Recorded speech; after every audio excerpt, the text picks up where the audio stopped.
सोचिए अगर मैं आपसे कहूं कि एक ऐसा बिजनेस है जो हर घर, हर ऑफिस, हर स्टूडेंट और हर ट्रैवलर की ज़रूरत बन चुका है और जिसकी डिमांड दिन ब दिन बढ़ती जा रही है, लेकिन फिर भी बहुत कम लोग इसको सीरियसली लेते हैं, तो शायद आप हैरान हो जाएं।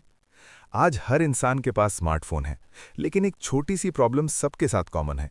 चार्जर का जल्दी खराब हो जाना या नया चार्जर लेने की ज़रूरत। कभी वायर टूट जाती है, कभी पिन लूज हो जाती है और कभी फास्ट चार्जिंग का क्रेज लोगों को बार बार नया चार्जर लेने पर मजबूर करता है। अब सोचिए, जब डिमांड इतनी कांस्टेंट है तो सप्लाई करने वाला बंदा कितना कमा सकता है। और सबसे इंटरेस्टिंग बात यह है कि इस बिजनेस को स्टार्ट करने के लिए आपको कोई बड़ी फैक्ट्री या हैवी इन्वेस्टमेंट की ज़रूरत नहीं होती। आप छोटी सी जगह से भी स्टार्ट कर सकते हैं और धीरे धीरे इसे ग्रो कर सकते हैं।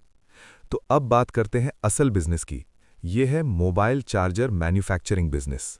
पाकिस्तान में एक बेसिक चार्जर असेंबलिंग सेटअप लगाने के लिए आपको लगभग 2 से 3 लाख रुपए की इन्वेस्टमेंट चाहिए होती है, अगर आप स्मॉल लेवल से स्टार्ट करते हैं। इसमें आपको soldering machine, testing device, basic tools और इनिशियल रॉ मटेरियल लेना होता है। अगर आप थोड़ा प्रोफेशनल सेटअप चाहते हैं, जहां सेमी ऑटोमेटिक मशीनें यूज होती हैं, तो इन्वेस्टमेंट 6 से 8 लाख तक जा सकती है। रॉ मटेरियल में आपको charger boards, USB ports, wire, plastic casing और पैकेजिंग मटेरियल चाहिए होता है। ये सब चीज़ें आप कराची या लाहौर के होलसेल मार्केट से आसानी से ले सकते हैं। प्रोडक्शन की बात करें तो एक छोटा सेटअप रोज़ाना 80 से 120 चार्जर्स आसानी से बना सकता है। हर चार्जर की कॉस्ट एवरेज 120 से 150 रुपये पड़ती है, जबकि मार्केट में वही चार्जर आप 200 से 250 रुपये तक आसानी से सेल कर सकते हैं, डिपेंडिंग ऑन क्वालिटी। अगर हम एवरेज लें, मान लें आप 100 चार्जर्स रोज़ बनाते हैं, हर चार्जर पर अगर आपको 70 रुपये का प्रॉफिट मिलता है, तो आपका डेली प्रॉफिट लगभग 7,000 रुपये बन सकता है। महीने के 26 वर्किंग डेज के हिसाब से ये 1,82,000 रुपये तक जा सकता है। इसमें से बिजली, रेंट और मेंटेनेंस निकालकर भी आप रियलिस्टिकली 1 लाख रुपए के करीब सेव कर सकते हैं। बिजली का खर्चा ज़्यादा नहीं होता, क्योंकि ये हैवी मशीनरी नहीं होती।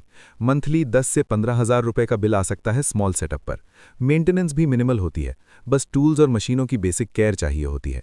लोकेशन की इंपॉर्टेंस यहाँ बहुत है। अगर आप अपनी वर्कशॉप किसी ऐसी जगह पर रखें जहाँ से सप्लाई आसानी से हो सके, जैसे मार्केट के पास या सिटी के सेंटर के करीब, तो आपको रिटेलर्स तक पहुँचना आसान हो जाता है। आप अपना ब्रांड भी बिल्ड कर सकते हैं पैकेजिंग के जरिए। अगर आप मीडियम लेवल पर जाना चाहते हैं तो 300 से 500 चार्जर्स रोज प्रोड्यूस कर सकते हैं। इस लेवल पर आपका प्रॉफिट भी 2 से 3 लाख महीना तक जा सकता है, लेकिन इसके लिए आपको टीम, बेहतर मशीनें और प्रॉपर डिस्ट्रीब्यूशन नेटवर्क बनाना होगा। हर बिजनेस की तरह इसमें भी रिस्क है।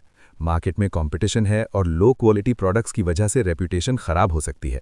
अगर आप क्वालिटी कॉम्प्रोमाइज़ करते हैं तो कस्टमर्स दोबारा नहीं आएंगे।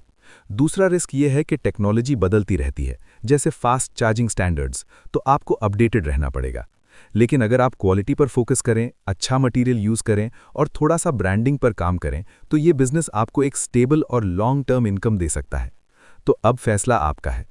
आप सिर्फ चार्जर खरीदने वालों में रहना चाहते हैं या उन लोगों में शामिल होना चाहते हैं जो हर रोज़ इस डिमांड से पैसा बना रहे हैं, क्योंकि मौका अभी भी है, बस एक स्टेप लेने की देर है।